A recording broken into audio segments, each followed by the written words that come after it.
Sit upright, close your eyes, and sit with your right hand in your left palm, both resting in your lap. Take a couple of deep breaths.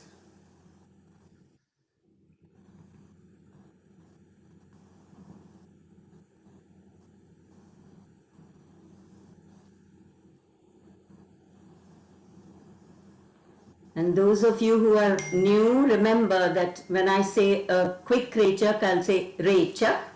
If it has to be a slow rechak, I'll say rechak, which is exhale.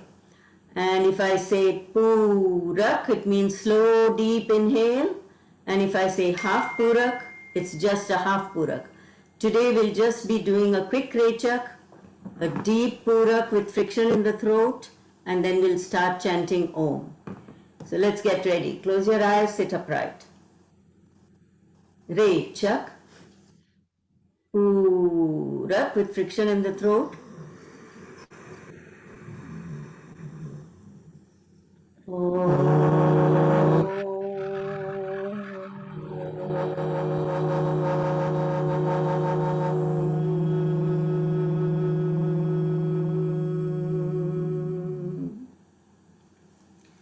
Hands in Namaste, and I'll say the prayer.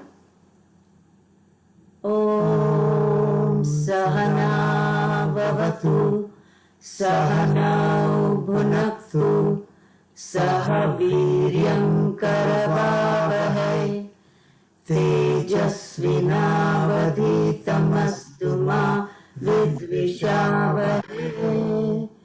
Om Shanti Shanti Shanti.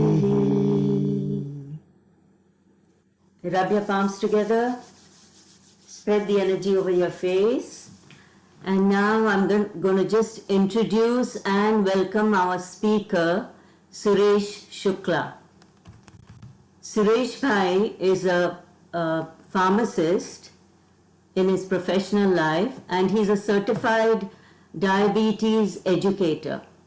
He's not only counseled many diabetics, but he has also presented many seminars about managing and preventing diabetes. So today we thought we'd invite him, and we are really grateful that he agreed to come. Thank you, Suresh Bhai. He and his wife arrived in Canada in 1996, and they were the founders of Ambika Yoga Toronto. They trained in Ambika Yoga Kutir in Thane, India, and decided to start here because the Guruji asked them to spread the word of yoga and the benefits of yoga to as many people as possible. And under their leadership, very capable leadership, we've continued with Ambika Toronto Yoga for the past 25. In fact, this year we are celebrating the 25th year, and thousands of Torontonians have gone through our courses. We run 4 courses, 3 courses a year of 4 months each. And because they're completely free, all we expect the people to do is attend regularly and practice regularly. So we've been doing that for the past 25 years, and it was Suresh and his wife Sarojini who started Ambika Yoga Toronto, and they are still our revered leaders here. So welcome, Suresh Bhai, and Thank you. Kunal is going to spotlight you, and you can start the presentation. He will share the screen as well.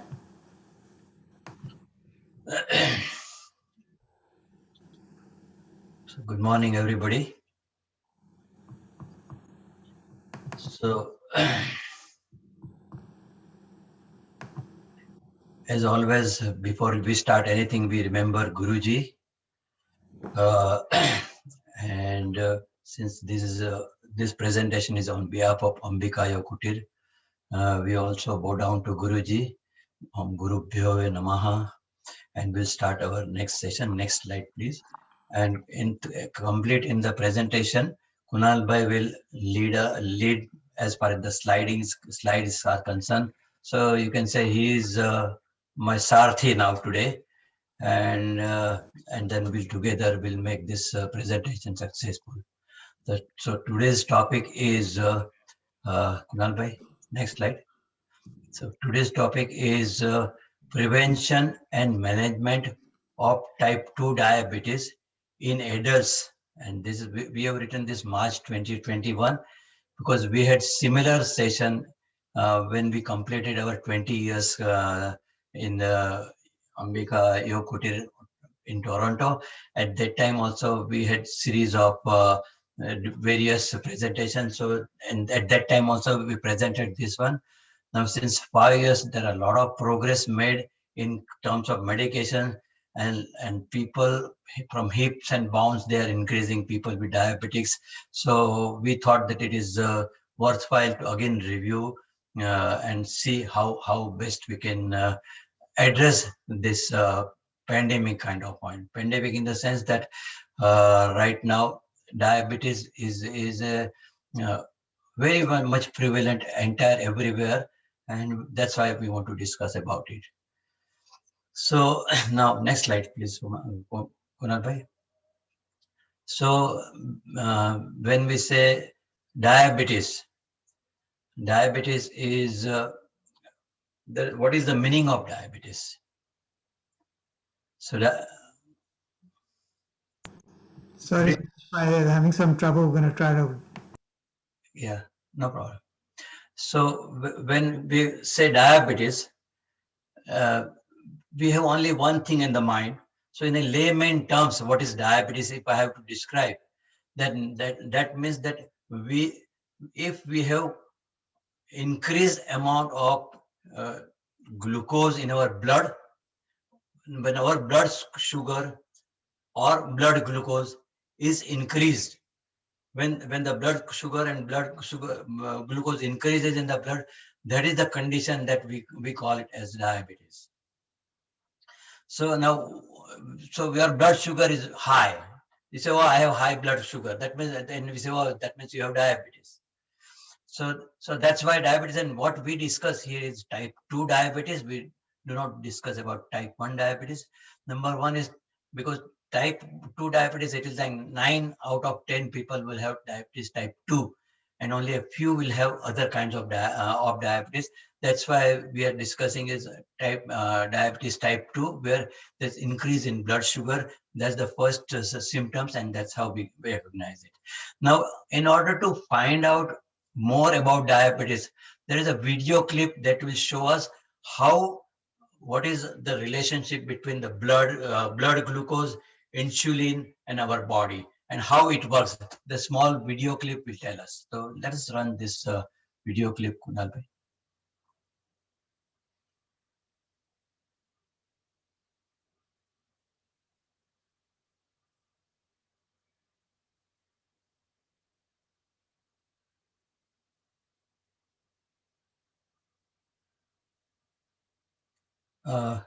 The voice is not there.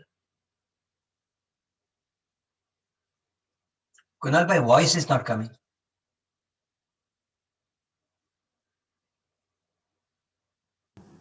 We can hear it, Suresh, but I'm assuming the others can as well. No, I cannot hear it.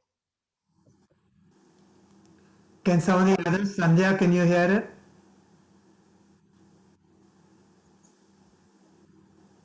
They're We all can't hear Kunal. Can you hear the sound of the video? No. oh dear. Oh dear. Maybe increase it, the volume. Volume is as high as it can be. I see. Okay. I can hear it, but it looks like nobody else can. Yes. Kunalji, there is a button at the bottom of the screen which says share sound and optimize to the screen when you play it. So how do I get to that now? I'm in the screen mode, a share screen mode. Do I get out of sharing? Yeah, you have to get out of sharing, and before sharing. Okay, now I'm out of sharing. when you choose to share the screen, Yeah. at the bottom it says share sound. I don't So, I don't seem to have that, Mahesh. Oh, okay. so if you give me the authority to share, let me try from here. Yeah, you have it, Suresh ji. You have your. Okay, so okay, so let me try to do that.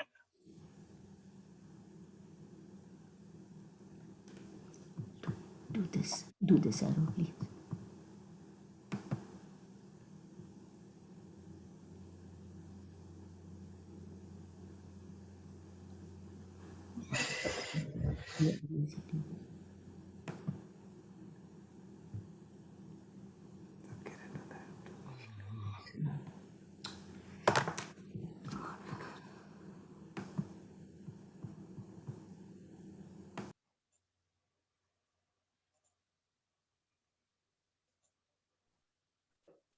Chitra ji, can you send me the presentation? Yeah, Kunal will send it to you. Suresh ji, I suggest you continue, and then I will figure it out once I receive the presentation. Okay. Okay, so let me continue this. We can do it without video. That's fine. So let me get back to the. Let's get going. Yeah. Share sound there. I saw it. Oh, sorry, just 1 second. 1 second. When you go there, share sound. Here. Okay, Mahesh, we found the share sound, so it should work now. Good, good. We'll try it, yeah.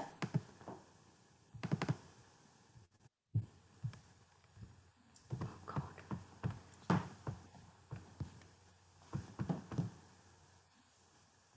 Go back a bit. Go back a bit here. Did you? We can't hear still. No, now we should be able to. Understanding type 2 Yes. diabetes. Thank you.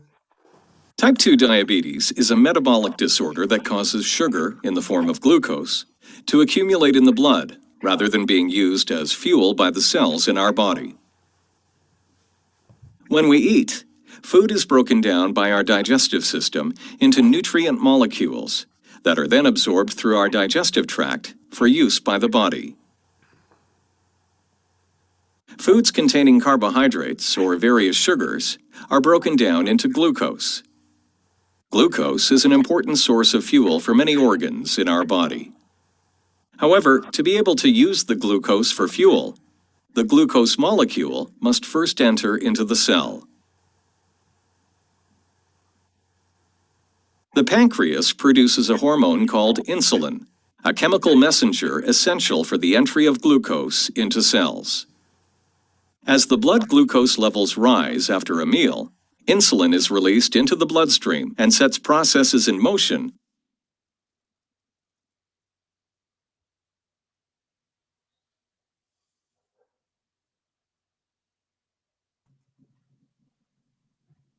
to trigger the removal of glucose from the blood to enter into the cells.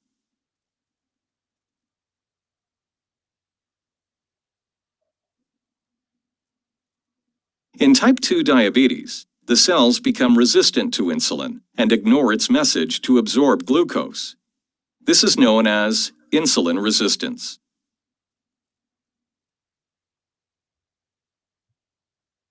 In addition, in type 2 diabetes, the pancreas is unable to produce the greater amounts of insulin needed to trigger these resistant cells to take in glucose from the bloodstream. The most notable symptom of diabetes is frequent urination and excessive thirst. Other symptoms include weakness, drowsiness, and blurred vision. These are caused by chemical imbalances in the blood related to high levels of blood glucose. About 1 in 4 people with type 2 diabetes are unaware that they have the disease. It is important to catch diabetes early. Over time, high blood glucose damages the blood vessels, which can damage the organs that these vessels supply, leading to a variety of health complications. Damage to the small or micro blood vessels can cause vision problems, including loss of sight, nerve damage, and kidney disease. Damage to larger or macro blood vessels can lead to cardiovascular complications such as heart disease, stroke, and poor blood circulation. Overweight and inactivity are major causes of diabetes. A family history of diabetes significantly increases your risk of developing the disease. Certain ethnic populations are also at increased risk of developing type 2 diabetes. Finally, some medications may increase your diabetes risk, specifically corticosteroids, thiazide diuretics, drugs used to treat certain mental illnesses, and some antiretrovirals used to treat HIV infection. In summary, type 2 diabetes is a metabolic disorder. It causes sugar, in the form of glucose, to accumulate in the blood rather than being used as fuel for the cells in our body. If not diagnosed and treated in a timely manner, type 2 diabetes can lead to many health complications.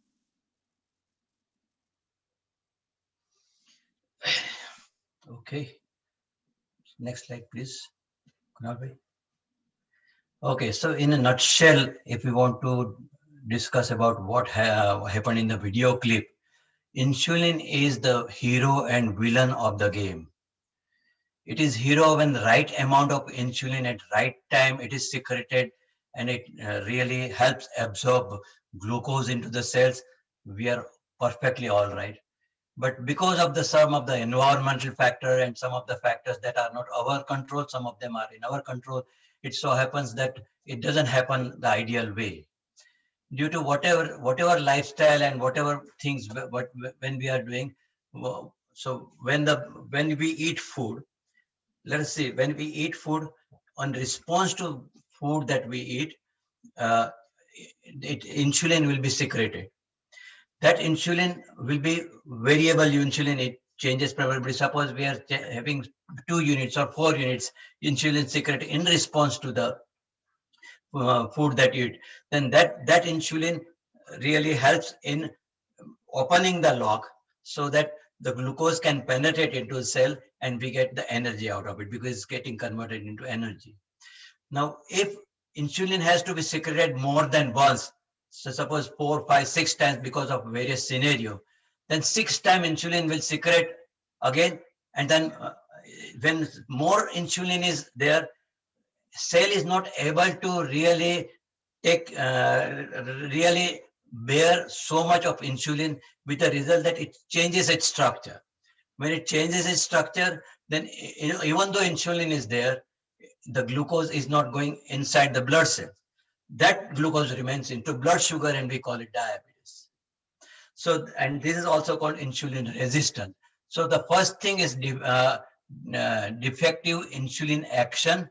That means when there is a sufficient secretion of insulin, but it is not taken up by the cells due to insulin resistance. So insulin resistance develops, and we'll discuss how and why. The second thing is that when so much of insulin resistance is there and pancreas has to pump in so much insulin every time, then the cells are getting weaker and weaker. We do not get that much good quality of insulin. We do not get that much amount of good insulin. And with the result, the problem compounded, and now we do not have enough insulin secreted or squeezed out from the pancreas. That is another scenario.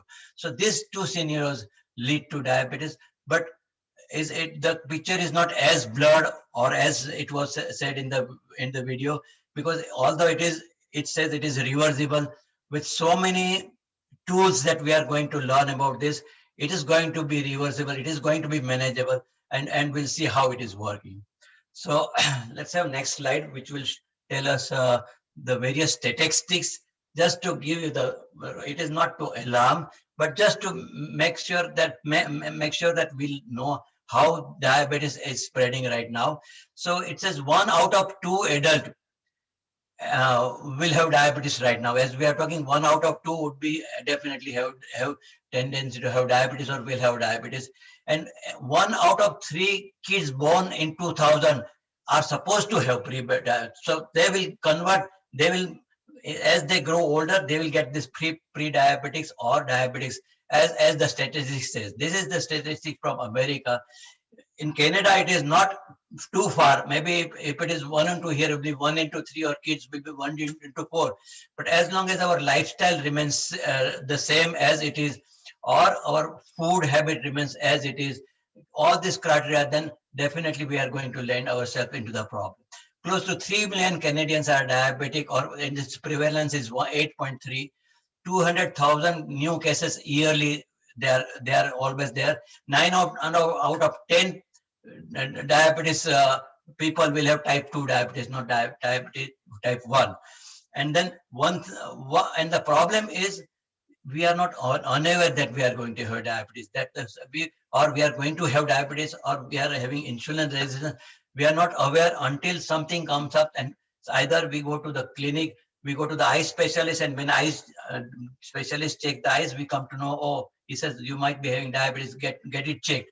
Or something happens, and then only when we go for checking with the in doctor's office, like every year or 2 year, and then they will say, okay, you are having insulin resistance, you are going to have diabetes. So that's the only time we come to know that we have diabetes. Otherwise, it is a very, very silent disease. So this is the reason we want to find out all these aspects of this one. So the next slide, please. Now, this slide will show us, this is my personal experience I am trying to show you. It was years ago, maybe 2010 or 2000, something like. I had chance to go to, to go to Hong Kong for my family emergency. It was not pleasant one, but I had to go. So I had a plane to catch up from Chicago airport. So 4 or 5 hours were then. I was just looking around and seeing what is happening. And what I marked is that out of 10 people that were passing by, they were passing by in a hurry. 4 of them, like it was approximately, they were obese people. Another 5 were like overweight people. Medium to slim, you can find only 1 or 2 people. So I gathered that maybe people here, there is some definitely problem with the people and the lifestyle that we are leading.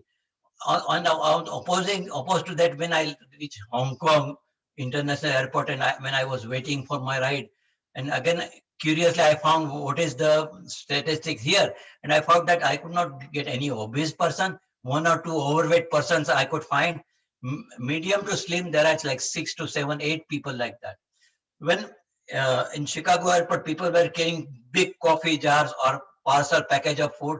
I couldn't find many people carrying this thing. Maybe some of them were having small cups or here and there, but not very much. And then when I came back to Canada, and I was trying to again find out what is happening in Canada then, and I found that I still find here people from China, people from Japan also, but they are not as, the statistic is not as good as it was in Hong Kong. That means those people, when they come here, they adopt Canadian lifestyle, they have our North American lifestyle, and North American style is like having fast food, more portion size of coffee and ice cream, all those stuff. All this leads to the problem. And then India is not lagging behind, because every couple of years when we had to go to India, and we found that is right from start, we go to the airport and we feel the people with big bellies and fat and overweight people. So everywhere, it is not one country, everywhere now this thing is growing. So obesity, overweight is one of the factor. High already one of the factor for having diabetes. Next slide, please, Kunal bhai. So this slide is slightly smaller, but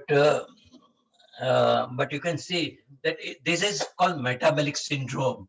So metabolic syndrome is like a very technical name. But if you have more than 3 or 4 characteristic of this one, more than 2 or 3, so 2 or 3, then you are in the range of metabolic syndrome. So what is this? So suppose our stomach area, stomach area, if it is bigger, our waist size, when we have to measure, we can put the tape on the measure. We don't need anything. We can put on the navel and we can find out what size is there. For Americans, if it is like 140 centimeter and 88 centimeter for women, but it is like region wise and country wise it differs. So we have to find out if we are not fitting into that one, then definitely our waistline is more, and where waistline is more, it is inversely proportional to lifeline as we know it. So that is one of the factor. Second factor, if I have like my fasting glucose is more, or my HbA1c is more than required, my blood pressure is more than normal. If normal blood pressure is 80, 120, let's say 85, 130 for not to have diabetes. If it is more than that, then that is one of the factors. If my good cholesterol, it should be at least more than 1.2 in women and more than 1 at least in the men. Then if that is lower, then that is also one of the risk factors. So there are 4 or 5 risk factors that is mentioned. If any 2 or 3 are coming together, that means we have got metabolic syndrome. That means we are prone to get overweight. We are prone to get obese also, and we are more to get pre-diabetic, or we can get diabetic. So this metabolic syndrome. So what we are trying to learn today, we want to convert this metabolic syndrome to metabolic nutrition, and finally we have to go to metabolic flexibility, as we tend to get our last slide. So next slide, please, Kunal bhai. So now some of the risk factors that we cannot change, like age limit. It is more than 40, then there is another becomes a risk factor. If we have got first degree relative type 2 diabetes, then definitely we can get it. Like member of high risk population, like Aboriginal, African, and Hispanics, and those and Indians also, Asians, they are likely to get diabetes more than the other ones. And then there is history of pre-diabetic, history of gastral diabetes, or other symptoms. Then these are risk factors. Some of them we can change, but we want to change whichever we can change. So next slide is. So it says that weight reduction is the first part. So 80 to 90% diabetes are overweight, as we have seen, and weight loss of at least 5 to 10% can improve our insulin sensitivity. It can also control our blood sugar positively, blood pressure positively, and cholesterol positively. That's the good news, and we'll see how we can do it. The next slide, please. Now, these are some of the numbers that we are going to look. Not too much. I'm not in too much number, but this says that when we can have pre-diabetes, or people would say that you are likely on the doorstep of diabetics. If our fasting sugar in the morning, it is 6.1 to 6.9, then definitely we are in the range of pre-diabetic. Now, surprisingly, what happens is in North America and everywhere, and when we ask patient when you are checking your sugar, they say, oh, okay, I'm checking in the morning and it's fine. Okay, but we do not know what is happening 1.5 hours after we eat our food. And that's why the second one is very important. 2 hours after, or 1.5 hours after our meals, when we check, like 1.5 hours is enough time, or 2 hours is enough time for the sugar to get digested in our stomach. Whatever remains after that, that remains into the blood sugar, and we want to know how much is that one. That part is very important, and that decides what will be our A1C. So that part is also very important. It says 7.8 to 11, but then we want to control there. So that is all 7.8. Anything above 7, it will be like a pre-diabetic. Even A1C is 6 to 6.4. It is the number, as a number it says. Anything in between 6.0 to 6.4, that is a pre-diabetic. So these are the numbers. Then we want to see what diabetes, how diabetes is diagnosed. Next slide, please. The next slide will tell us that if anytime our fasting glucose is more than 7, or A1C is more than 6.5, then definitely we are going towards from the pre-diabetic to the diabetes side. And our random sugar, anytime it is more than 10, 11, when it is touching, that means it is time that we are going to pronounce it as diabetes. The next slide, please. And this will be the last one, I guess. Next one for the numbers. Now, so in order to get the right amount of A1C, what control we need, So if our fasting glucose remains in the range of 4 to 6.5, not even 7, or our 2 hours after postprandial, that will remain even 5 to 10, but I will say 5.8. So 5 to 8. So when remain 5 to 8, this is the range we are looking for in order to get less than 7 our things. And one more slide about in this one, and that will tell us if we have what kind of next slide, please. This will tell us what if we have a range of 6 to 6.5. I've got 25 to 50% chances of having diabetes in next 5 years. If 5.5 to 6 range I am here, I'm having 9 to 25%. But if I have 5 to 5.5, then I have 5.9, or almost no chance of that. This ratio definitely we can change, and we have people in sitting here right now who have changed this ratio, but we'll talk about this later. So the next slide, please. So now enough of discussion about this. We want to find out now what is the how we can reduce the risk of, and this is the 3 things that are there. These factors are important. One is diet, another is exercise, and third is lifestyle changes. Through all this, through lifestyle changes, we can have diet and exercise. So we want to work on these 3 factors, and of course yoga. By this way, how we can do it. So let us see what kind of diets they are there right now. There are lots of diet presently in the market, and you and me, we know more about it. I know almost all about this because I had gone through all this. I was also weighing like Kunal Bhai has seen. I was 25 kg more than what I am right now. So I have made all this thing, and finally I found which diet is suitable to us. So this diet is DASH diet. We know that is for the blood pressure control, which to stop hypertension. Another is Mediterranean kind of diet, which always gets fresh fruit, fresh vegetables, nuts, seeds. It is full of that. Third one is Atkins. What diet was very famous diet. It was having more protein, lower carbohydrate and moderate fat, like that. Another was Weight Watchers diet, because they will give you the list what to watch the diet, and then you have to eat that much portion of that one. The Weight Watcher theory is good, but it is exciting. But at the same time, if it works, good. If it doesn't work, then we come back to square. I had my one technician staff who was on Weight Watchers, and she was so happy. Oh, I started Weight Watcher, and I lost this many pounds. This. One day she came and said, "Oh, I'm fed up with this one. Today I went and I went to the order. I had so much of pizza, and I'm so happy about it." So next 1 month she gained more weight than what she had originally. So this doesn't remain permanently. So this is our problem. There are general motor diets. It makes you really pathetic when you go to general motor diets. And there is fruit fasting and juice fasting. These are the other things. So all kinds of things are there. But now we have to select the criteria, which one we have to select. So let us see in the next slide. Now we have to find out parameters which will suit us more. We want to do diet plan which will help us reduction in our weight, which can reduce our waist size. Sometimes our weight gets reduced from the other side, from the cheeks. Our cheeks are down, but our stomachs remain the same.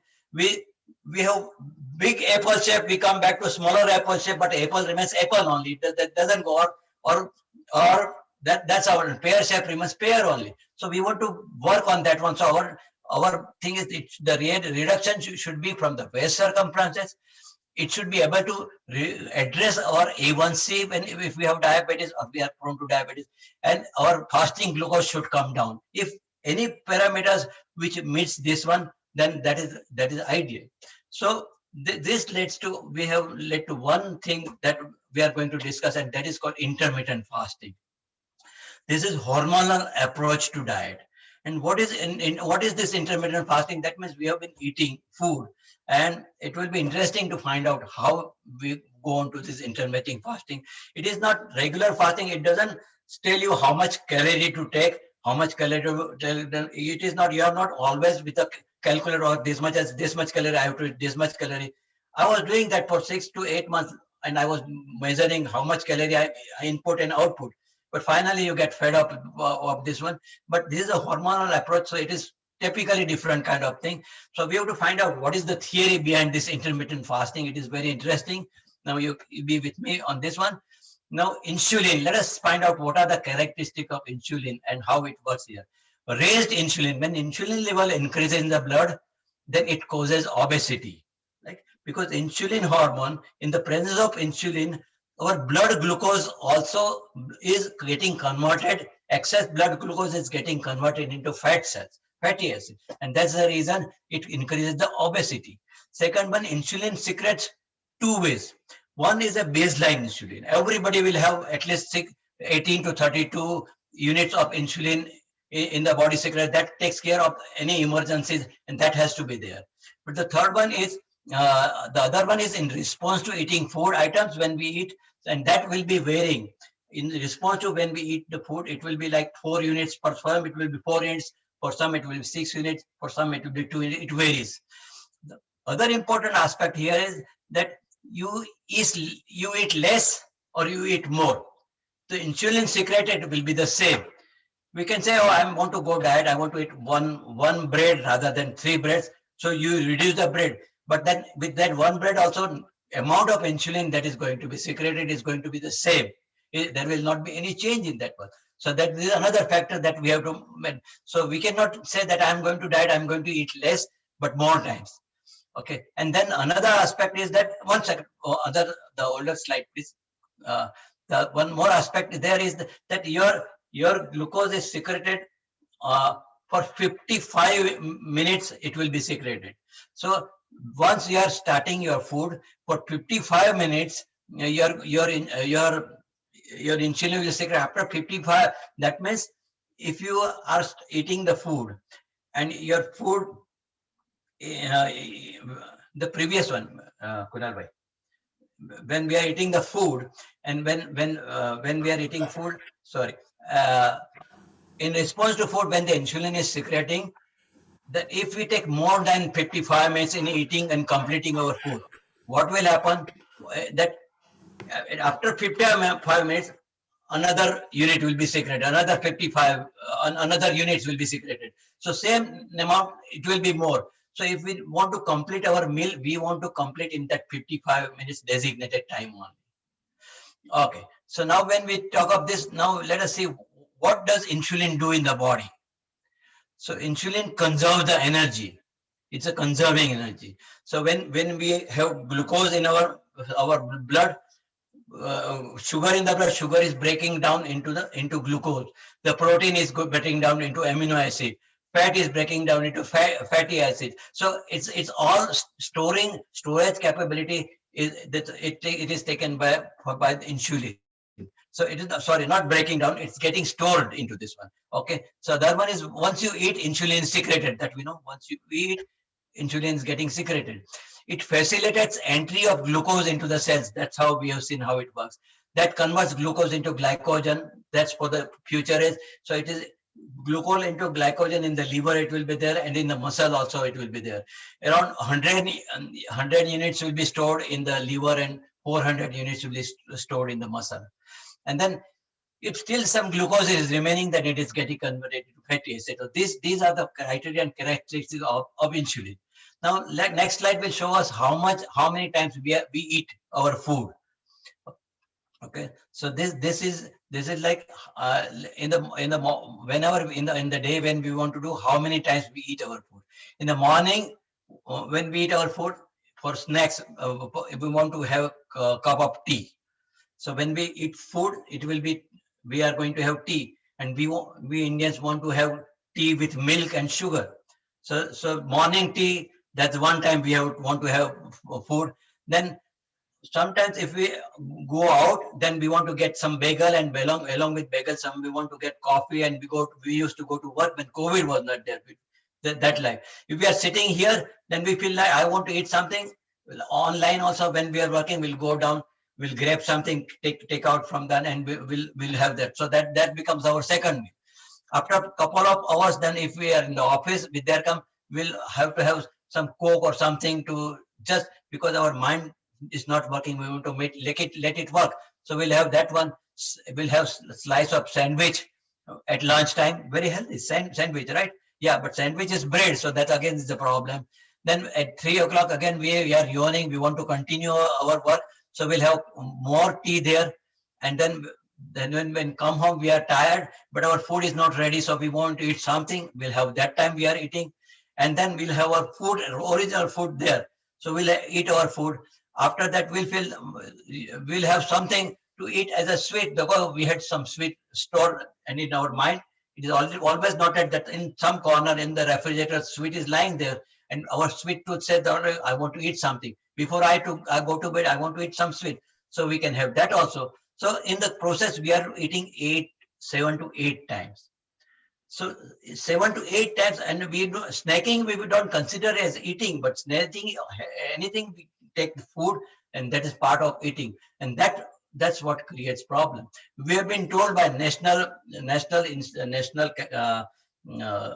our Health Canada and everything, that we have to eat small meals more times, but it doesn't agree with our system, because more time you eat, that means more time our body secretes insulin.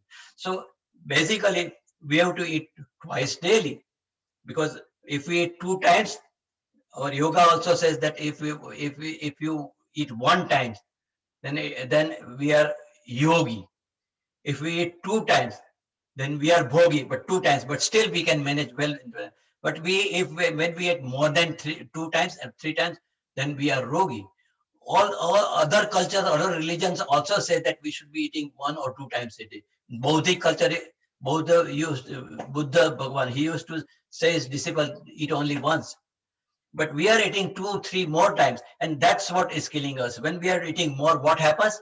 What happens when the excess insulin is there? When you say hyperinsulinemia, it increases our hunger, because insulin is our hunger creating hormones. It always increases hunger, and so cycle goes on. Sugar is addiction. When we take sugar, it is really addiction, because sugar gets digested in 2 to 3, 4 hours, and again we feel like eating something. So people who have got sweet tooth, that never ends. It satisfies it satisfies the taste, but it doesn't satisfy the hunger. So it goes on coming. That's the problem. And then with the result that the receptors, as we have seen, of the cell changes their structure, and then they are no more absorbing glucose, because glucose is not available. Their structure is changed. So we are getting insulin resistance, and then there will be more excess of sugar is there, excess of glucose in presence of insulin will get converted into fats, and those are adipose tissue. Those fats will be one that is lying in our stomach area, front area, and those adipose tissue which are very, very difficult to get rid of. So this was happening, and it gives rise to obesity. All this thing is happening because we are eating 6 to 7 times. So we want to eat 2 or 3 times. So let's see how best we can do it, what we have to do in this. So this is the theory behind the things. Identify 2 times. Now let us see how to work practically. Identify 2 times when you have to eat your food. Say morning, if you are getting hungry at 10 o'clock. So 10 o'clock, it is not like having problem of having breakfast, lunch and dinner. You have to have 2 meals. 1 meal in the mornings and 1 meal in the afternoon. If you are hungry and if you are ready, you eat at 10 o'clock. If you are not ready and if you want to eat 1 o'clock, you can eat 1 o'clock, but and then you have to have 8 hours of gap. So another food, when you are completing, 8 hours should be over. So first 8 hours you are going to have your two meals, and then another 16 hours you are not going to have anything. So that 16 hours will be fasting, and that is called intermittent fasting. So you have to find out which is suitable for you, and you have to find out which slot is suitable to you. But purpose will be 8 hours. Gradually you can go, and we'll see the second part will tell us the mechanics, how best we can accompany this. But this is what you have to do. Now, finish your meal in 55 minutes. You can say that, oh, I can finish it in half an hour, but every day when I cook, I want to really go to microwave. I can go to microwave, come back, eat this. I hardly, and at that time I have to rush that, oh, I will complete 55 minutes. But when with the practice is there, you will be able to do it in 55 minutes. It doesn't mean that you go on eating for 55 minutes, but within 55 minutes, reasonably, your food should be over. There will not be anything by mouth.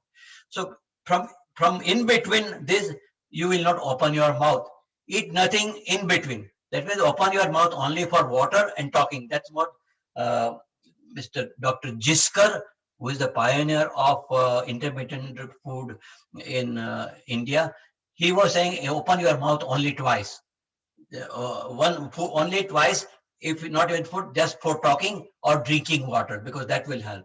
So, and then you can reduce stop sugar, sweet in the meals, and increase the protein. That also we'll see how. So next slide, please. So when we do this, what can we consume? But because sometimes we want to have leeway, what we can consume. Initially, we won't be able to stay for 8 hours without eating, because we were eating 4 or 5 times. We want to have some criteria, some leeway how we can do it. And this is what, any water you can eat anytime. Water you can drink anytime. Buttermilk, homemade chas, we can say, homemade. 2 tablespoonful of yogurt you can take. Put 1 glass of water into that, just churn it and drink it. Do not eat any spices also. Just drink it, and that will be your buttermilk. So that if you have that much of buttermilk, it will not give rise to your insulin. Second one is green tea, black tea. You can always have green tea, black tea, doesn't matter, no problem. Black coffee, you want to have black coffee also, doesn't matter. But it should not have any sugar. Artificial sugar is worse than the regular sugar. But you try to, the problem is, that problem we'll see how we can endeavor, but you try to get it without artificial sweetener or sugar, and it will take you 7 to 8 days to come back. Or if you want to add milk, add 25% of milk. Little milk, just egg whitener, or maybe you can eat some table cream. You can put 1 or 2 spoonful, and that will be okay. And that will not increase it. Natural coconut water will not increase it, but not pulp. If you get pulp, then keep it inside the pulp and just drink the water. Coconut water that is available in the market, it is not as good, because it does have sugar, but it has low quantity of sugar. So they are allowed to say that there is no additional sugar, but there is some additional sugar in that one. And one medium-sized tomato also can serve the purpose. So these are some of the things you can eat just for a few days. But for the best results, do not dig anything in bed. If you want really best result, do not do that. Now, what happens when we do all this? What happens when insulin level goes down? During the fasting of 16 hours, first what happens, digestion takes place in first 4 hours. The food getting is digested. And then whatever glucose is generated, the first glucose will be converted. It will go into the bank for future use. And that will be like another saving bank account or something. That is, we can take out, but in small amount. So that is like it is stored in liver as a glycogen. Whenever we do exercise, that glycogen part comes out. Second will be like fixed deposit. It's not a bank. It's a muscle. One which goes in the muscle doesn't come immediately out of the muscle. Otherwise, we would become ill. But that's what happens. Second, another in 4 hours it goes into the muscle. So 8 hours all this happens. Then next, what happens? Glycogen from the liver goes down and into broken. Yeah. So and then last 4 hours, or fat. It is important. Fat from the adipose tissue or from stomach part, that gets used up as energy. That's why our body fat or fat in the stomach area will get reduced because of doing this, and we'll discuss how. So this is what happens. That's what makes this food very helpful. Now I'm asking a hypothetical scenario I'm creating, and I'm asking myself how this is going to work. So one question is how will you survive having tea without sugar? It will take you 7 to 8 days to do with that one. But if you add like a cream kind of milk into that one, it will not be as bitter as you feel, and you will be able to get the taste within 7 to 8 days. Anything, if we want to change, it takes time, but it will be 7 to 8 days. Second question, will I get weakness or get low blood sugar? Why would you get low blood sugar? Because when this is the time when your glucose in the system get reduced, you are going to get one from the liver. So that will not make you think. We'll come to the case when for the diabetic patient what to do. Then how can I stop breakfast? So we say you are not stopping breakfast. You are getting meals at the time of breakfast. So that way it will help you that way. Second important, will I lose my muscle? Nothing from the muscle comes in. The glucose that has gone in the muscles, that doesn't come out as fast. After all the fats gets reduced, then muscle out comes out. So that doesn't make us weak. And what happens if I am taking my medication? So that's important question. If you are taking thyroid medication that you have to take early in the morning, go ahead and take it. There is no problem. Other medication which you normally we take twice daily, take with your morning meals and take your afternoon meals. That way it will help you. Right? If you are on metformin, take metformin when you are eating in the morning or when you are eating in the afternoon. Twice you can. It will help you. For three.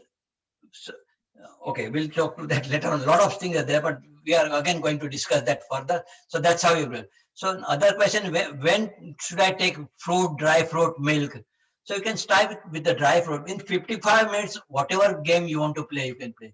You can have first dry fruit, then you can have real little banana, half banana or some, not full banana, half banana or something. You can do that, and then you can eat your regular salad. If you want salad, you can salad it, and the food you can eat. But you have to use 55 minutes. Even if you want to have sweet, if you are not diabetic, and if you want to reduce weight, or even if you are diabetic and you cannot control anything, if you want to eat any sweet, keep it for your lunch session or keep it for your supper session. Eat that time. If you at that time, that it will not create additional insulin when you are going to eat it alone. So that way it will help you. Another question is that I have no time to exercise. What should I do?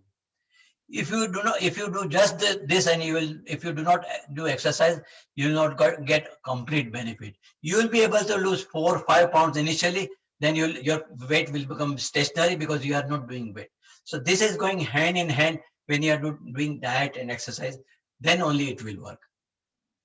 So uh, regarding this, before we leave this food part and go to the next one, it says that our Guruji has given a few things that we always remember when he says, "Kam khana, jyada chabana, yahi hai tandurusti ka khazana." That means eat less, chew more, and that is the way. That is the secret of the good health. That's what he said. Another, he says that you eat as much food as your body as you can digest. If you are eating more food and if you have gas problem, that means you have not eaten good well. Or if you are having acidity problem, maybe because of some food quality you have not eaten. So your question will be answered if what did you do so that you don't feel well and you want to avoid that one.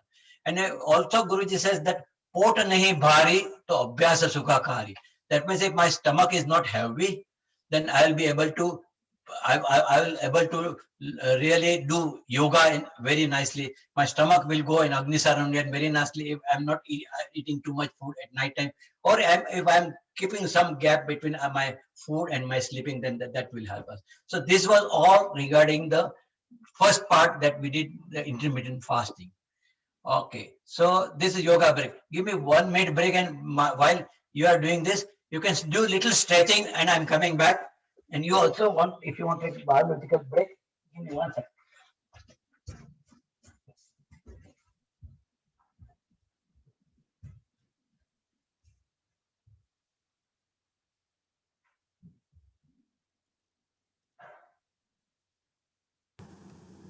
Take your own break, or just move your arms around, or just take a little walk around.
So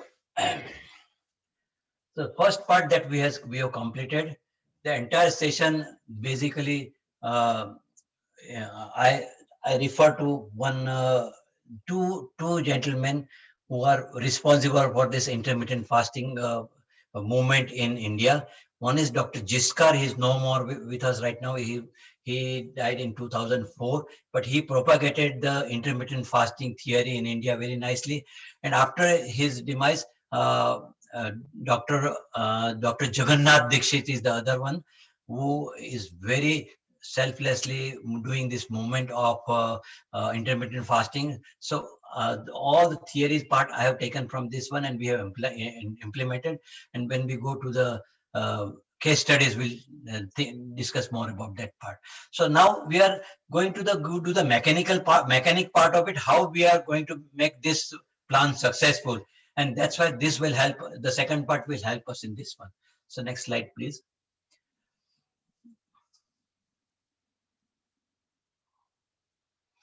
So we did we had the one metabolic syndrome slide we were presenting.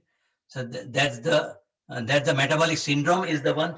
This is the same slide here. I'm putting here metabolic syndrome slide, and because more we are going to do from metabolic syndrome, we want to go to metabolic nutrition, and then it will lead us to metabolic flexibility. So that's, we have to control all this part, and how we go about. Next slide, please, Kunal bhai.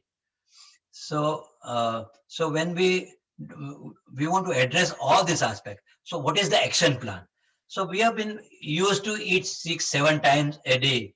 So now we all of a sudden, if we cannot do twice a day, let us start eating 3 times a day initially.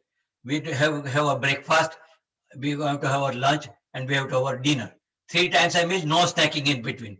Let us do for 1 week and see how it is working. Slowly, at least 3 times, you say it is working better. So some people get used in 1 week, some people get used to it in 3 weeks, 4 weeks.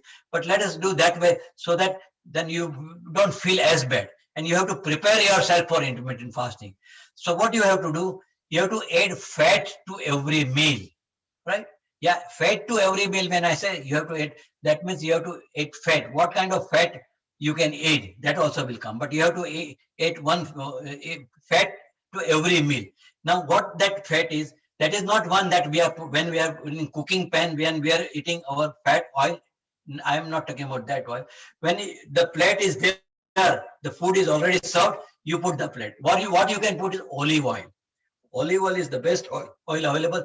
Put 1 or 2 tablespoonful or 1 tablespoon of olive oil in our vegetable. But when we are eating that will increase the nutritional value of food that we are eating. That will also keep your some weightage, some solid thing food will come, and so it will not make you as hungry. So, and then you will start losing weight this way in 2 to 3 weeks. So the starting should be slowly like that. The next slide will be. So now, so once you are eat it, do not eat man-made food. What is man-made food? Means some food like margarine, it is a processed food. All the processed oils are not very good, because they have got lots of polyunsaturated fatty acids which are wiggling around, and they are really creating problems. So margarine or Crisco, even vegetable oil, canola oil, you'll be surprised what canola oil brings us to, and corn oil, all these oils. Now, olive oil is such that you squeeze and get the oil. Corn, if you cut open, do you get that corn oil to eat? You squeeze it and you will not get that corn oil. Like, and canola oil, basically canola oil has got so much, they have to do so harsh processing of canola oil, that there is some amount of impurity in the form of hexane, that is organic solvent, always remain in canola oil. So if you use more canola oil, it really disturbs the cell constitution, and it kills our mitochondria also, and then it gives rise to all our autoimmune disease and all kind of stuff. And the problem with corn oil also similar. So you have to use only some food, some fat that you can eat. What you can eat is natural dairy fat like butter. Eat butter. moderate amount of butter will definitely help you. Paneer, in India, we can say paneer, clarified butter, ghee you can use, cheese you can use. So these are the helpful things. We can add this into our diet, and that will again, that will not make you hungry so fast. Then use natural animal fat. Do not take out the skin from the chicken. Do not take out the yolk from the eggs. Just leave it there because it's helpful. Cholesterol we need in the body. We need cholesterol for our all the endocrine hormones and everything. We cannot just play around and reduce the cholesterol.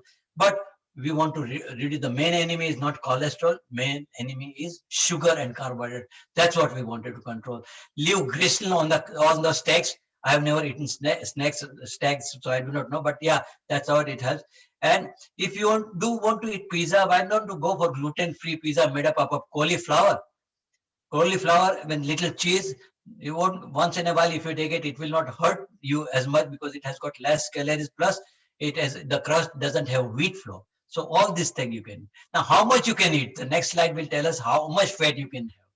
So you can have 1/4 of an avocado. You can have in your meal. That also is like small fat, because we have to quantify how much fat we have to eat. Like, or you can have 6 big olives. You can have eat on the side on the plate.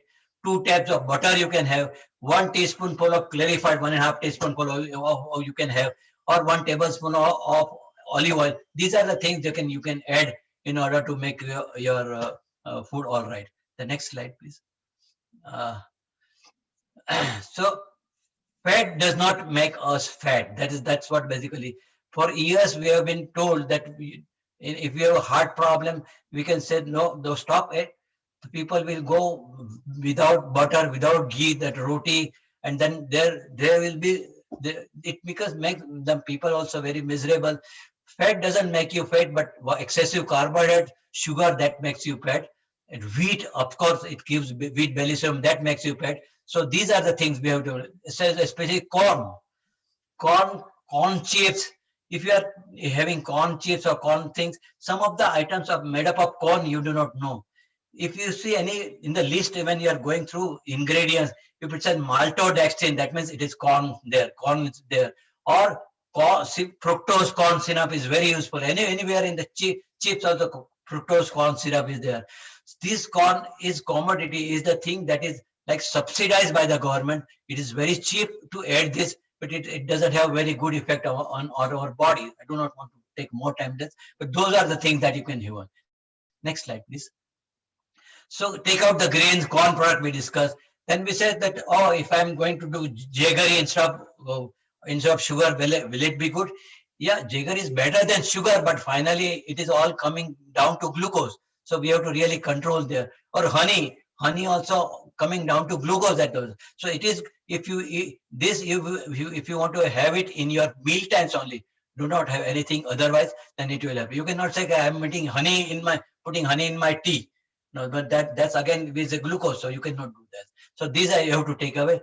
And the next slide, for which I want to talk about more, but I do not want to talk more because of the time limitation, is the wheat. Wheat is the main culprit, and because the wheat in 1970s, 80s were not as bad, but we are all going for genetically modified wheat. The structure is changed. It is too sweet. Corn is really sweet corn, and it's really a problem. Wheat also is creating problem that contains more gluten, sticks to the system, and when we have gas, it creates inflammation. We have inflammatory problems all the way. If you have arthritis, then also you can reduce the wheat. It will be problematic.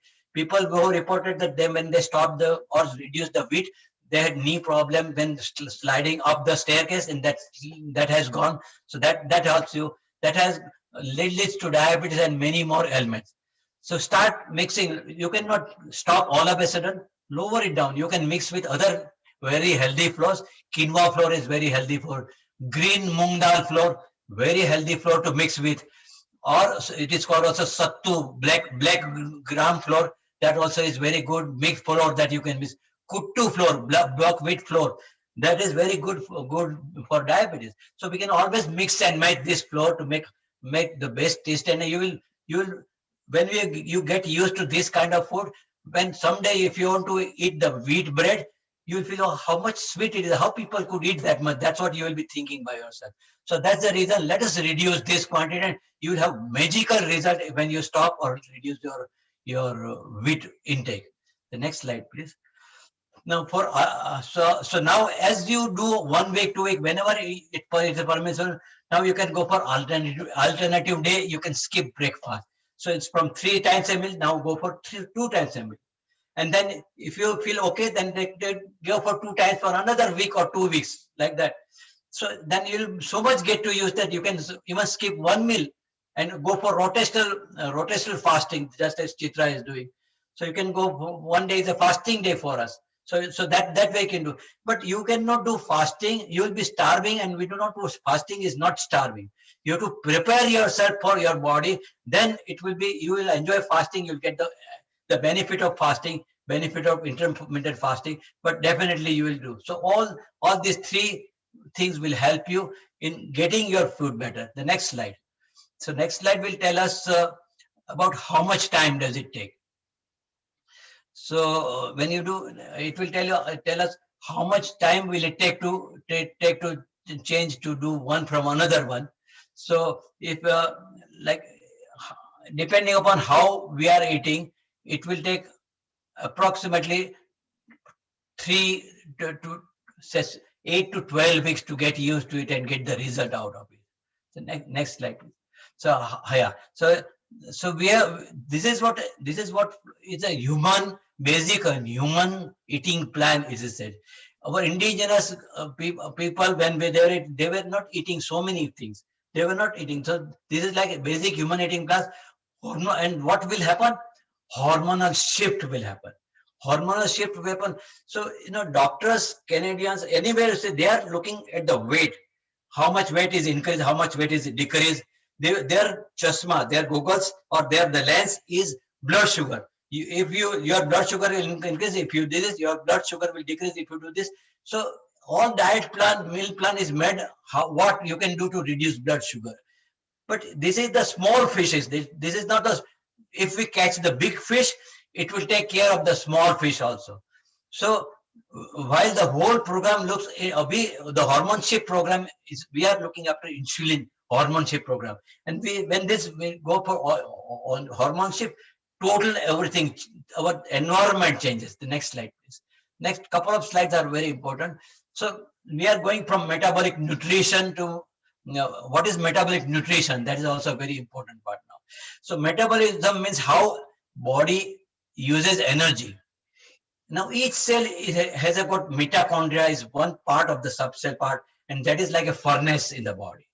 So when this furnace has to burn some fuel in order to get the energy. So we have 2 fuels to burn. One is glucose, sugar in the form of glucose. Other is fat, right, in the form of ketone. But problem is when the insulin is present, or when the glucose burning is going on, insulin will lock the doors of fat. So our fat will not go out unless insulin amount gets reduced. And so that's the problem, that once we are getting used, our body is getting used to only sugar burning or carbohydrate burning. It has not experienced what is the thing is food burning. The next slide will tell us what is the difference between the two. So let us see like why we are objecting to the glucose metabolism or sugar burning. It is like a fireplace with a log of wood kept there. Log of wood, when we are burning it, it generates a lot of smoke. It releases a lot of soot, and it smells also. Similarly, when sugar is burning, when glucose is getting converted into cell, it is not a clean process. A lot of smoke is generated in terms of inflammation. And over a period of time, if a lot of sugar is burning and we are only dependent upon the glucose metabolism, what will happen? Our cells will also not 100% efficient, because this inflammatory things will carry forward because of this smoke, inflammation, and that inflammation will go and create arthritis problem. It will give diabetes problem. It give cholesterol problem, all the things. As compared to this, if we can burn fat burning is like a propane gas. when in our kitchen, when we are burning, we are lighting the stove, it is very clean. There is no, you don't smell any smell, you don't see any smoke, and there is no shoot remaining. So fat burning is like that kind of burning. When 1 gram of carbohydrate, sugar or glucose burns only 4 calories you get. While so you are losing only 4 calories. When 1 gram of fat is burning, then you will get 9 calories lost. So that also you can lose also more that way. So, but that doesn't happen. So you have to slow down your insulin one. Insulin, when the level of insulin slows down, this will help us. So cause of increase in inflammatory cells in the body is this one. So next slide is this. We are almost coming to the end of it. So what happens is that some people ask how long will it take? So it can take us 12 weeks. It can tell us most of the time it takes us 12 weeks to complete things. Then we want to become fat burner. So because it is efficient, then storage gets unlocked, as I said, and as we decrease the consumption of carbohydrate, the fat supply, alternative supply starts, and it takes around 8 to 12 weeks to shift that. We have to be patient to continue to have that shift. Once the hormone shift changes, then you can see the bigger picture and the improvement start immediately. So 8 to 12 weeks. Next slide, please. So now this hormone shift, what happens when this hormone shift happens? The insulin level goes down, or stress level goes down, or hunger craving hormone that goes down, and chill down, all entire thing will feel good. But it takes around, next slide please, it takes 9 to 12 weeks. So we are shifting from metabolic abnormality to metabolic flexibility through metabolic nutrition. So we are going to have high fat, moderate protein, and low carbohydrate. That way, if we can go, then we can have, this is what is also called paleo diet or keto diet, but this really shifts our hormone. It makes you work. Next slide. Next, and it works very nicely. So 12 weeks is the general time then it takes to get a measurable result. Do not get freak out if you do not, your weight doesn't change the scale. The first that has to go, that will go not from the scale. So how long does it take? Next slide, please. How long is it required? Some people ask that how much should I lose? How much fat should I lose? In order to do this, because I'm 100 pound, I'm 200 pound weights. So the answer is that you need to lose only 1 gram of fat in order to get, because 1 gram of fat makes you diabetic, or pre-diabetic to diabetic, and to diabetic, and that why, and you have to lose that 1 gram of fat in order to do this. So 1 gram of fat is the culprit. How it is? How 1 gram could affect the 400 gram per 400 kilo person, 200 kilo person?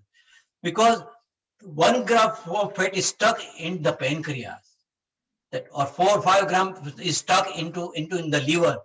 When our body has when we are loaded with fat, our body, we can say our adipose tissue, we always say that, oh, my body is here, it is more here.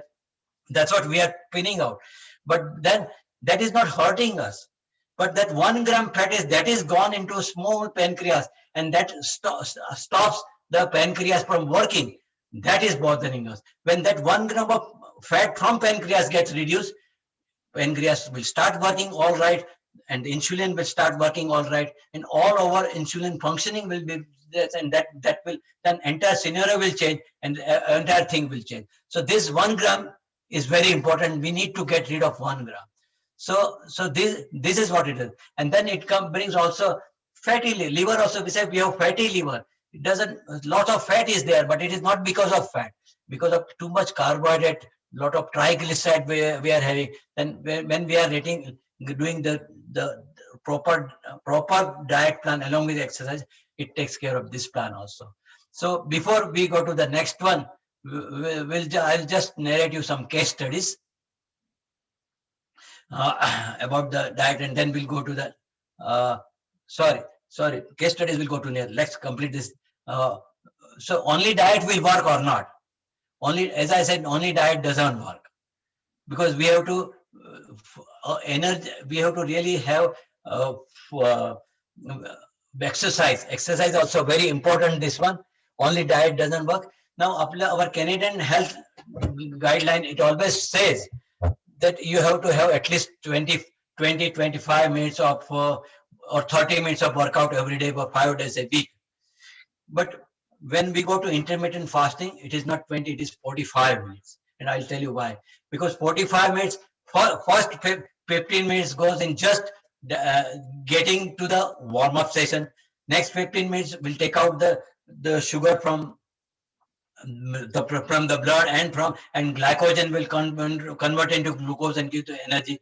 But the third slot of 45 minutes will really help you taking out fat from your bellies, and that will help you. So you have to have at least 5 to 6 days, and you can do 4.5 kilometers in 45 minutes. Muscle standing exercise also you can do. Exercise with flexibility also exercise you can do. And all this above you have to do at least 4 to 5 times a week. Now, why you have to do muscle strengthening different and the cardio exercise different? You can combine both the things together, and there is only one exercise. Next slide, please. Only one exercise that will help you is yeah, this is all I discussed. So next slide, please. So we have to running. What are the exercises? Running, jogging, biking, brisk walking, and sun salutation. So all running, jogging, like that will give us cardiovascular exercises. Along at the same time, it will lose calories, it will lose fat. Advantage of Surya Namaskar is many more than this one. As you have been also doing yoga, and Kunal Bhai and Chitra also will show you, or both have shown you the sun salutation. This part is very, very important. We take it very lightly. We do 4 or 5 sun salutation to help us. But this sun salutation really, really helps us because it gives us the weight bearing exercise. You don't have to do separate muscle standing exercise, because you are taking your own weight. You have to bear each time when you are doing sun salutation. Each time when you are bending forward, your stomach, your pancreas will squeeze, take out the insulin. Your liver will squeeze, take out the excess fat from this one. That's very important. It gives cardiovascular exercise. More important, it's giving you flexibility exercise. You do the backward bending. You do the backward bending. First bending, your abdomen flexes and your abdomen also presses, and all this gives very, very good digestive exercise to the digestive organs, to the pancreas, to the liver, to the abdominal muscles. So it really helps a lot. So this you have to do at least 5 times to 6 times a week, and try to do. Suppose you are not able to do sun salutation, all right. Maybe do 10 minutes sun salutation at a stage, or 5 minutes. Take some walk again do 4 or 5 sun salutation. You do sun salutation for some minutes. Other times you can do for your cardiovascular. That way, until such time that your sun salutation is good enough, and you don't have to do for any walking or jogging. That means 40-45 minutes of sun salutation. If you do every day, you'll not have any kind of problem. But it takes time. So you have to find out your body and find out how to start, when to start. If I am too much obese, if I'm too much overweight, then maybe I will not be able to do everything all right. So both aerobic and resistance exercise work, and regular physical activity also will work. And this will really bring the fitness to the level. 39 to 70% of mortality also will get reduced if we can do it. Next slide, please. So what will happen with all, basically sun salutation and jogging and your fast walking and diet control? The quality of insulin sensitivity will increase. Blood sugar control will increase. Okay?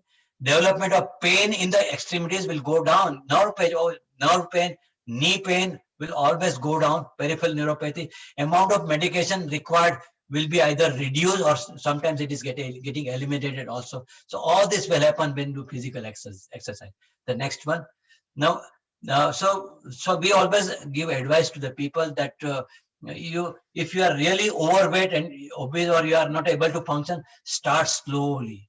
First, go to the doctor and say whether you will be eligible to do some kind of walk. Do 1 or 3 steps you walk and then sit down.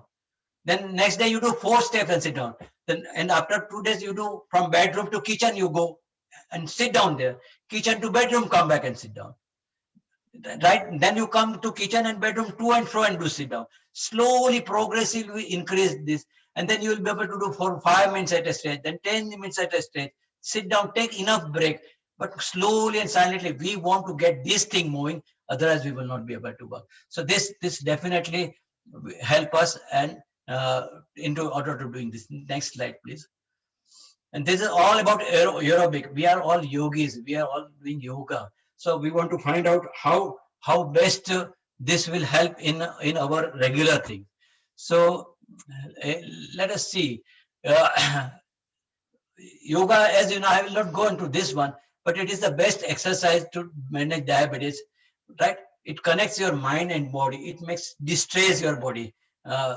Like posture also, it gives breathing exercise and meditation. Both calms us down. Next slide, please. It calms us down. It calms us down so that our happy hormone, it really gives rise to parasympathetic mode. Our body is coming, so it calms us down. That what happens? The sympathetic hormone, cholesterol, corticoids that in the body, cortisols, they are all going down, and happy hormones are coming up. So mind and body has to do lots. Mind has to do a lot with our body function. So when through breath control, through yoga exercise, it will distress our body. That's what it says, and promote our relaxation. Feeling of goodness will increase. Next slide, please. And then benefit of yoga posture, as we always says, it will balance it will increase functioning of our endocrine gland, and it will tone us abdominal muscles, pancreas. We have enough discuss about this one. So we'll go to next slide. And this one is regular practice of yoga postures, relaxed manner, without exertion of and with meditation and breathing techniques will help control triggers of diabetes. This is very, very important. The next one, and along with sunshine. And then if we see our breathing exercises, because we have been doing breathing exercise, see if you are doing deep breathing, Chitra must have told you about deep breathing and bending posture a lot, because she's very nicely telling this. Whenever she talks about pranakashan kriya and deep breathing, she tells us what's happening, how parasympathetic hormone and what kind of secretion is how. So I'm not going to go into detail. That will help you. Kapalbhati, when we are doing simple Kapalbhati in and out, really it like gives a rhythm to our body. Also moves in a rhythm with the breath, and that really helps us. Ujjayi, frictional breathing, that's right also. And then over the period of time, we are going to do Basra Ujjayi. You are going to do side Kapalbhati also. And this also twisting and turning and bending helps us a lot in doing this. Omkar, when we do Shata Chakra and Omkar, our blood pressure goes down, our mind goes down. These are all really very important factors in reducing. Not one thing will work. Entire diet thing, entire exercise thing, not only yoga, asanas, but the Shuddhi Kriyas, the bending, the meditational posture, together it will work. Agnisar and Dhyan, I don't have time to show you Agnisar Udyan. One day I'll show you. But how Agnisar Udyan helps in diabetes, in controlling our middle portion. That also, all these things are very, very important. And alternative nostril pranayam, pranakarsan kriya, very, very important. Chitra and Kunal would have done that one. They will do more in this. That these are the small things, but that helps, goes a long way in doing the kriya. So this completes the slides.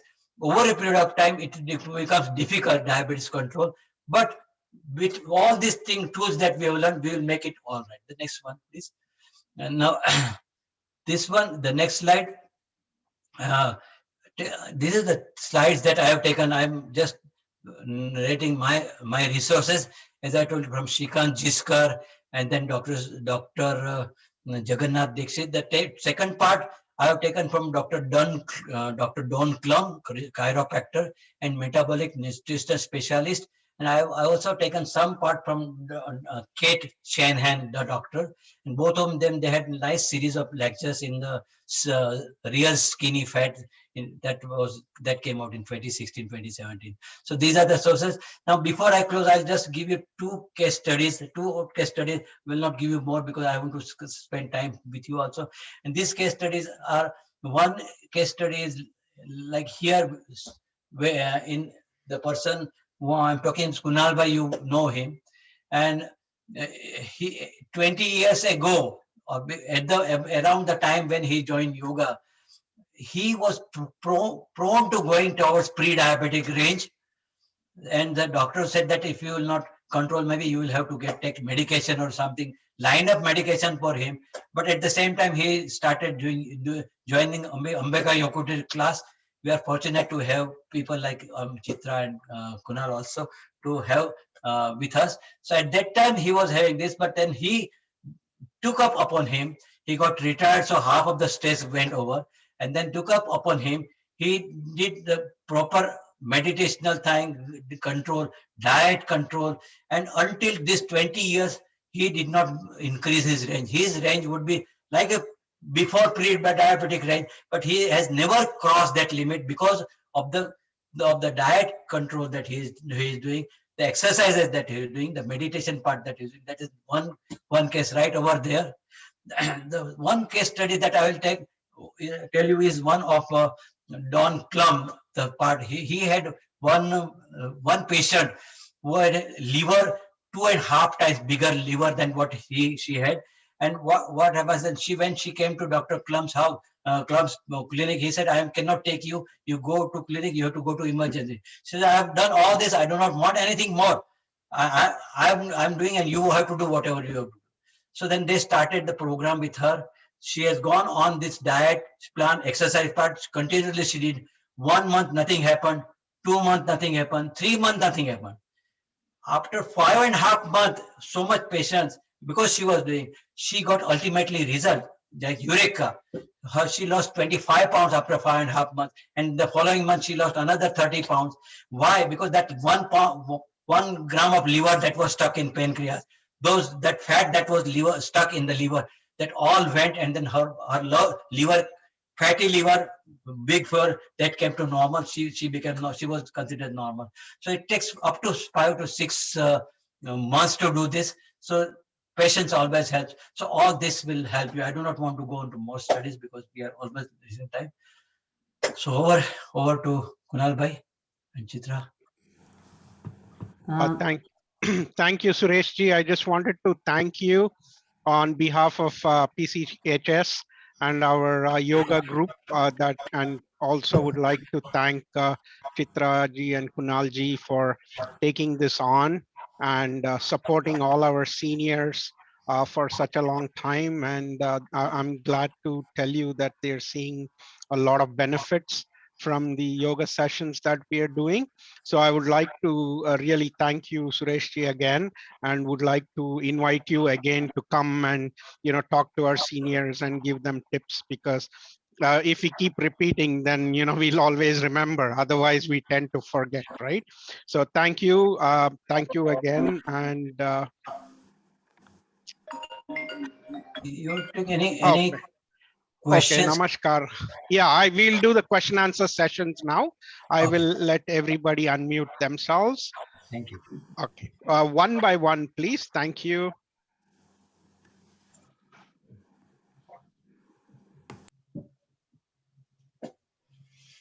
You can all unmute yourself.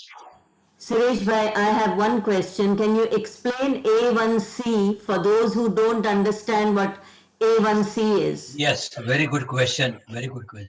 When we see HbA1c, HbA1c is like, suppose tomorrow you are going to go to the doctor, and doctor has to test your blood, and you know that tomorrow you have to go to the doctor. Your blood sugar should be all right. So in the evening you will not eat anything so that your sugar is all right, and you can cheat that way, and your maybe your morning sugar temporary is all right. But that is not the actually representative of the blood sugar. So 3 monthly sugar, when you take, it is when that sugar is taken, it says what is your because some of this glucose is bound to hemoglobin, and that hemoglobin, that glycated hemoglobin, will show that what is your average glucose sugar in these 3 months. So that sugar will give you, this is representative of what you had last 3 months. So you cannot cheat, and that will give the idea of how your sugar is keeping over a period of time. And when you do your sugar in the morning, morning sugar is not representative of the HbA1c. Your afternoon sugar and your sugar profile over the period of the day, that makes that really makes up your HbA1c. So normal HbA1c, there are three ranges here. Like if it is more than 6.5, then it is a diabetic range. Up to 6.5 and more. 6.1 to 6.4 is pre-diabetic range. And then sometimes it's 5.8 to 6 also is a like tending towards pre-diabetic. So same is up to 5.6, 5.7 is all right, but 5.8, 5.9, 6 is like tending to do that. So some country also consider that as a pre-diabetic stage. After 6.5 it is going to the diabetic stage. I have a question, Suresh Bhai. Yeah. I have a question, Suresh Bhai. You said that the oils that you said, corn oil, canola, and vegetable oils are bad. I just wanted to know what is the best oil that we can use. Now, Chitra and Kunal and they use avocado oil all the time, and coconut oil is considered good. So, can we use those oils? Is there an alternative? Vegetable oil, I know, is bad. Yeah, vegetable oil, actually, we don't want to discuss more about that part, but vegetable oil is not good. Corn oil also not good. Canola oil also, I said it is not good. But if you want to have cold preparation, like in a green salad, if you want to add, you get olive oil. Yeah, I do that. In a prepared food when you are in the plate, you can always use olive oil. For cooking, avocado oil is considered best because at 200 degrees centigrade also it is not oxidized. Mm-hmm. So avocado oil is the next best. The moment we have learned these oils are good, we just took our whatever canola oil we had and we had donated to the temple, and we went for these two oils. Then another one is coconut oil. Coconut oil, definitely it is very good. Now, sorry, coconut. I'm sorry, it was coconut oil. Another is peanut oil. Initially, peanut oil's qualities was very good. If you find somewhere where peanut oil is not refined, not processed, and there is a smell of peanut oil that we used to get beforehand, it is very good. But otherwise, peanut oil doesn't have that. Peanut oil doesn't have that polyunsaturated fatty acid. So those oils which doesn't have polyunsaturated fatty acid, they're good. So you can also get peanut oil. You can consider some of these oils would be good. Yeah, and I see that on many cooking shows now, they are talking about using ghee in cooking. Even in Costco, I see people buying big jars of ghee there. Ghee is wonderful thing. Somehow, because of some misunderstanding, we were not using ghee. In 70s, they started using dalda ghee or refined vegetable oil instead of ghee, and that created a lot of problem. But regular ghee is very, very good. It's like a amrit. Fellow keeps on me. If we can put in our khichdi or rice some ghee, that really is very good. So 1 tablespoon of ghee in each meal, if we can eat, there is no problem. We can always use this. And how about sesame seed oil? Sesame seed oil, it is supposed to be good. There's not much bad, but it is supposed to be good because it absorbs all the energy from the solar thing. But we do not know when it is processed how much energy is left out, because processing, they are really putting lots of harsh chemicals, and then we do not know how much is the residual chemical left in this one. That's the reason I am not able to tell you about that one. Okay, thank you. I have a question about the ghee while cooking. You said you can use ghee to add to the food, but for cooking, I was under the impression that the ghee would burn faster, and it's not advisable to use ghee for cooking. We have never used ghee for cooking. We have always added ghee after it Added is. afterwards, right? Yeah, So yeah. it is beneficial only if you add. Not Yeah, if it you is. cook. Yeah, yeah.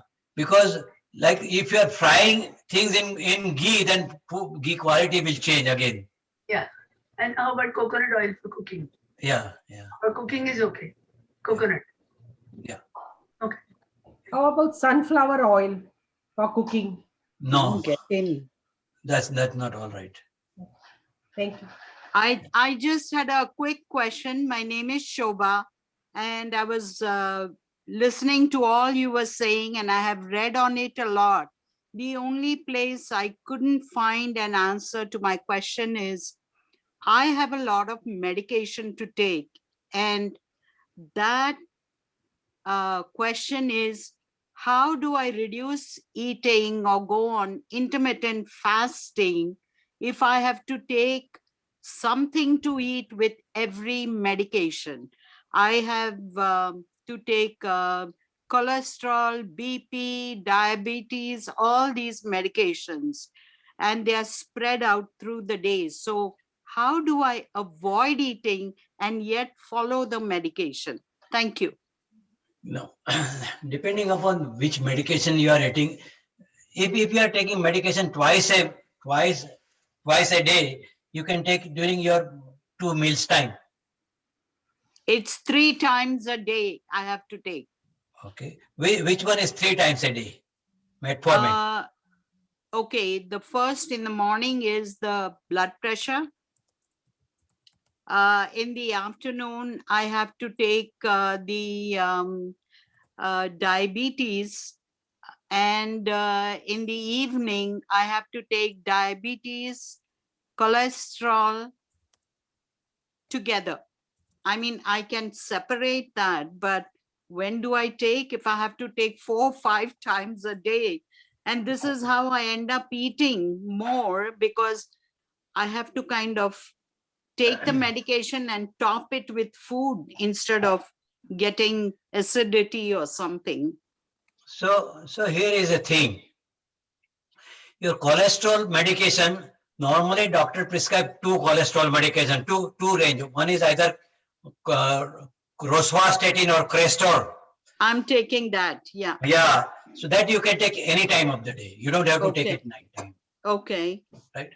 Now, blood pressure medication you are taking during twice a day? Once in the morning. Only once in the morning. That you can take with your first meal. Okay. Now, diabetes medication you are taking 3 times a day? Yes. Which one you are taking 3 times a day? Genumet, Diamicron. So Genumet will be 2 times a day. Yes, but I have to take Diamicron, and if I combine it, it doesn't agree with my system. I feel nausea and stuff like that. So what you can take, you can take this is what you can do. You can take Diamicron before you are eating. So the 55 minutes slot, first you take Diamicron, yeah, then eat your food, and right. At the end of eating, before 55 minutes completes, you take Genumet. Okay. All right. Yeah, that will help you that. Okay, thank you. Okay. Yeah. Any other question? You have a question. Always feel free to call me or talk to me. Thank you so much. No Hi, Appreciate Suresh. it. Hi, Suresh. I just had a question. Is mustard oil okay? Which one? Mustard oil. Some people ask me that also. Now, mustard oil, again, the same thing in making of mustard oil, because it is mustard oil, basically it is coming from India, and Indian mustard oil we are using. So how much rigorous they are putting it. If with mustard oil, you don't get the knee pain or anything, then maybe you are doing, because it gives a lot of energy. I know in Punjab, in North America, North India, a lot of people using mustard oil. Yes. So I do not have much information about it, but only thing is that it would be stable, but I don't know how much of the chemicals it requires to extract that oil, and how much is remaining in this. It's question of going to, maybe I'll have to look into it and find out how and then I will be able to answer that question. Okay, thank you so much. No problem. Hi, Suresh. Mhm. How bad or good is monk sugar if one has to take sugar? How much? If one has to consume sugar, how bad or good is monk sugar? Malt sugar. Monk. You know, sugar which is made of the monk fruit. Oh, Monk fruit? monk sugar. Monk fruit. Fruit. It is a fruit. Okay. Right. It's Now fructose. when you say you have to take sugar, If one has to take sugar. But And the tea, for example, if I have to consume at least 1 or 2 teaspoons of sugar, and instead of taking regular sugar, somebody said the monk sugar is better because it is made up, it comes out from the fruit. now how you have to take sugar every day? But And you the are tea- getting the tea. sugar. You are getting sugar and carbohydrate through so many other stuff. So you don't have to per se take sugar, because whatever even if you are eating pulse or I do not know what you are eating, but if you are eating proteins, it has got sugar in it. So there are so many sugars, bound sugar in it. So if that carbohydrate is enough for you, then you don't have to specifically take 1 spoon of sugar for that. No, because I cannot take tea without the sugar. I have tried many times. I just cannot drink tea. And I must have tea in the morning. I can avoid the evening tea, but morning tea I cannot. Right. So, and I do Can not we, like to put honey. sorry to be interrupting. Can we use stevia rather than monks? Is asking. Stevia comes from vegetable plant, I think. Serious? Stevia. Stevia. Yeah, Stevia. But I heard that there are a lot of side Do effects of that. do not take any of the artificial sweeteners. Right. Now, in that case, you can take whatever sugar you are taking. Just take to that much extent. Do not take anything more into that. Okay, thank you. You can take yet sugar as much as so that you don't get the bitterness. But I'll tell you, if you are drinking sugar, do you add milk in your sugar? In your tea? In your tea? I cannot drink without sugar the tea. Okay. No, but so you take enough sugar there for the time being. You can just add that one and go ahead with that. Doesn't matter because you are controlling other sugar. So let us leave it there. Okay. May I answer something about monk sugar? Yes. I have some monk sugar here. Yeah. The only thing good about monk sugar is that it has 0 calories, but otherwise it's as sweet as other sugar. Oh, okay. Okay. Thank you, Chitra. Okay. Oh, one thing, how about coconut sugar? Some people say coconut sugar is good. Is that okay? Same thing. Same thing. Same as monk. I don't take sugar in tea or coffee, but okay. I was just wondering. It takes 1 week actually. If you want to go without sugar, your tea, I found out 7 to 8 days, and you add more milk. You go for whole milk. You add whole milk and so put some table cream into that one, and then take that much tea. Slowly, you will be able to go without sugar. And proportionately, if you want to reduce, but 1 week or 2 weeks will be enough to get rid of sugar. But if you can't do it, then do whatever. Yeah, thank you. Yeah. I have a question. Can I ask? Yes. Go ahead. You were saying about avoiding wheat, which is fine, but you said instead we can use the black bean flour or more? Yes. There are so many black, not black grams flour. I said black gram flour. Like Black gram form. It is available. It's very good for as a flour. It will help you. You can use black gram flour. You can use green mung dal flour. Dal flour. And you can use quinoa flour. Quinoa. Okay. And so gradually, if you want to get reduced, eat like 3/4 portion of wheat and 1/4 portion you can put any of this, and then couple of days you can use from 3/4 to one half and use half of this, and slowly over a period of time you'll get used to one without wheat. Without wheat. And millet. I use quite a bit of millet. Millet. Jawar. Jawar, And But yeah, try to reduce less of the grains. of wheat. Oh. Less of the grains. So these are not grains. The one I'm telling you, quinoa is not a grain. Oh. Dal, wheat flour, none of them are grains. So that will definitely help you. So millet is a grain? Millet is a Millet is a grain? yeah. Millet is a grain, yes. Millet is a grain. Yeah. Okay. Okay. Jowar is also a grain. Yeah, bajra, jowar, they are all grains. So black gram and mung. You mentioned sattu also. Sattu is black gram. It is a roasted black gram flour. Oh, sattu is black gram. Okay. Okay. So you're basically saying different dal flour, whole dal flour.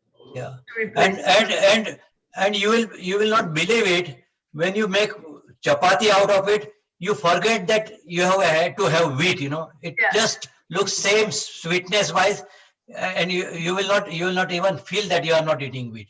For like 2 to 3 years we are not eating any wheat at all. Yeah. Yeah. I was using millet instead of wheat, but now I will drop millet also. I haven't used wheat, but I was using millet. What about brown rice or regular rice? So brown rice is eventually going to get converted into carbohydrate. Only thing is that it will go slow process.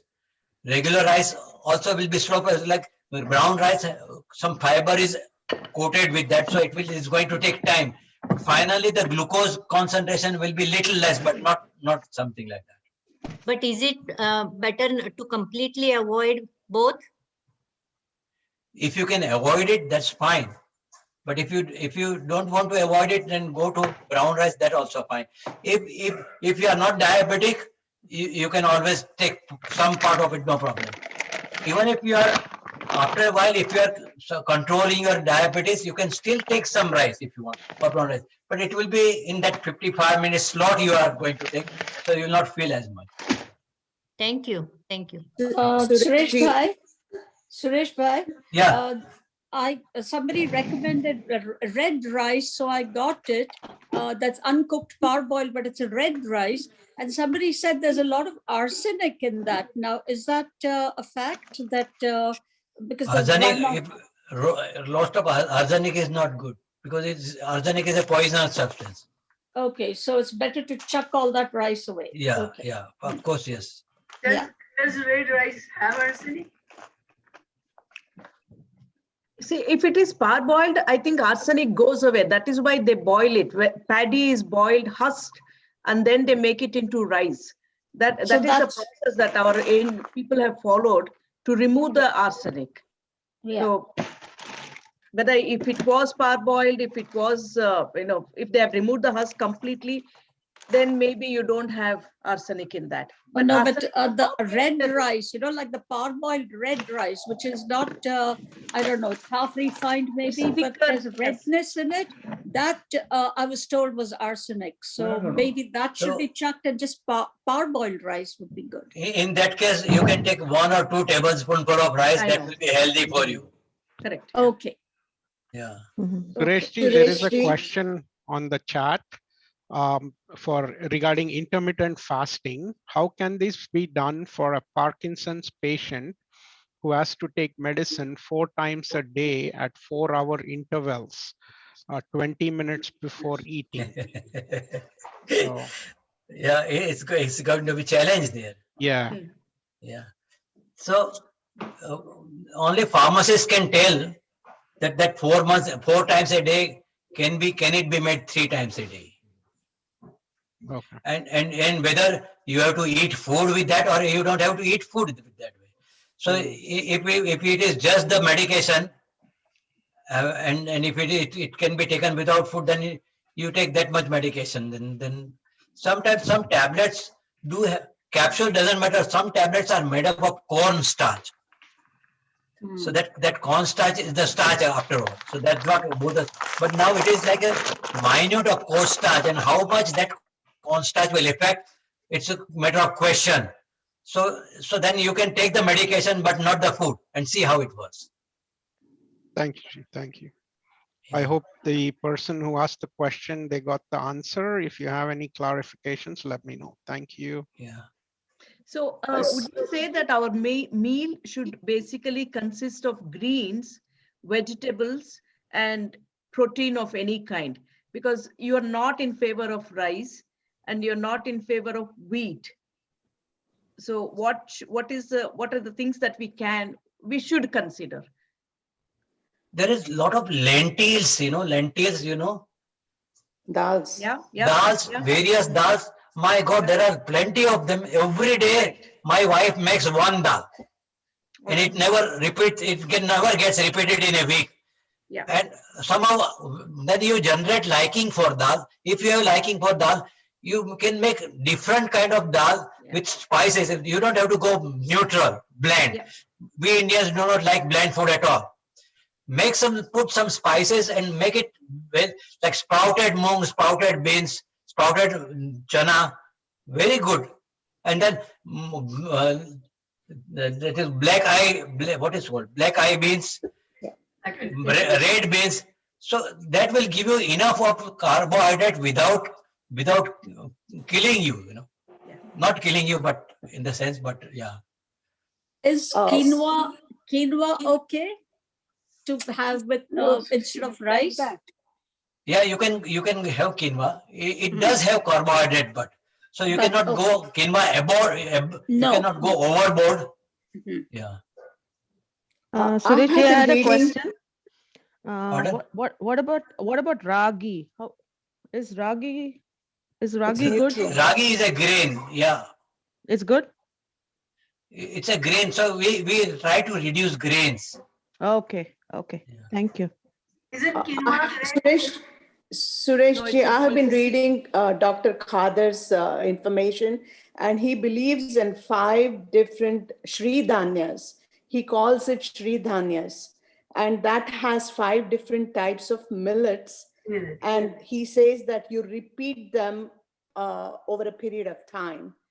And even though there are dhanya, but it releases insulin into your blood over a period of time. So you do not feel hungry for a longest period of time, and you can have your intermittent fasting by using Shri Dhanyas. And this is Dr. Khader Wali, and he has lots and lots of stuff on Google if anyone wants to Google it. And I have been using that now. Not that I have diabetes, but I'm just a nutrition crazy. So, if it works for you, go for it. And he also says ragi and quinoa, they are neutral dhanyas, whereas foxtail or kodo and little millet and and 2 more millets,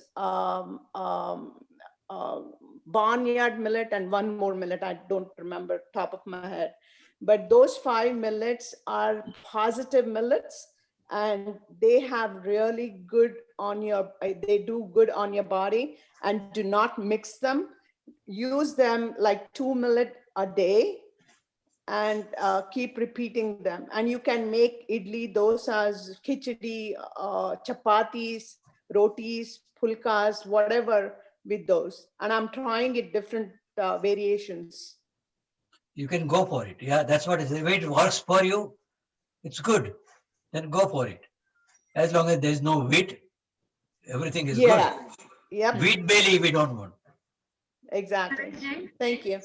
Suresh, this is a little specific question.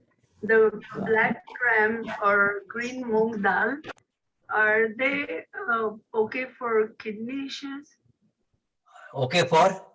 If you have any kidney issues. Kidneys. Yeah. Yeah, if you are not going overboard with protein, they are okay. We do not have enough, we don't take enough protein actually. So for example, if you have to have like 8.5 gram per kilo weight of protein.